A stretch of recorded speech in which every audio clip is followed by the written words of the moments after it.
ఓట్లు అమ్ముకున్నోడికి ఓటు నిజాయితీగా వేసినోడికి మధ్యలో ఉన్నటువంటి తేడా. సో మీ ఇంటికి 5,000 రూపాయలు తీసుకొని వచ్చిండు ఓటు కొనుక్కోవడానికంటే వాడు నీ ఇంటి పేరు మీద ఎంత దోపిడీ చేస్తాడు? ఇవన్నీ దోపిడీ చేస్తాడు. నీ పిల్లలకు రావాల్సినటువంటి గ్రాంట్స్, అంగన్వాడీ స్కూళ్ళ దగ్గర వచ్చినటువంటి సొమ్ము ఉంటుంది కదా, ఆ సొమ్ములో వాటా కాజేస్తాడు. నీ ఆత్మగౌరవానికి అది కాజేస్తాడు.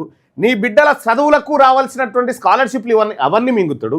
నీ ఆరోగ్యానికి ఉండాల్సినటువంటి దవాఖాన్లు, హెల్త్ ఇష్యూస్ అన్నింటినీ ఆడే మింగుతాడు. ఇవన్నీ మింగి 3,000 రూపాయలకు కొంటాడు నిన్ను. సో ఇక్కడ నిజాయితీగా ఉండేటోడు ఇగో ఇవన్నీ చేయగలుగుతాడు. నిజాయితీగా ఉండేటోని చూసి ప్రభుత్వం ఒక రకంగా చుచ్చు పోసుకుంటుంది, ఇటువంటితోటి పోసుకుంటుంది. ఇటువంటిని చూసి ఈయనకే ఓపిస్తుంది ఉల్టా. సో ఇక్కడ మనం అర్థం చేసుకోవాల్సింది ఏంటంటే, నీవు 5 ఏళ్ల పాటు 5 ఏళ్లలో 4 సంవత్సరాల 364 రోజులు అవినీతి పరుడుగా బతుకు. కానీ ఓటేసే ఒక్కరోజు నిజాయితీగా బతుకు, నీ భవిష్యత్తే మారిపోతుంది. ఓటేసేటువంటి ఒక్కరోజే నిజాయితీగా బతుకు, నీ భవిష్యత్తు ఖచ్చితంగా మారిపోతుంది.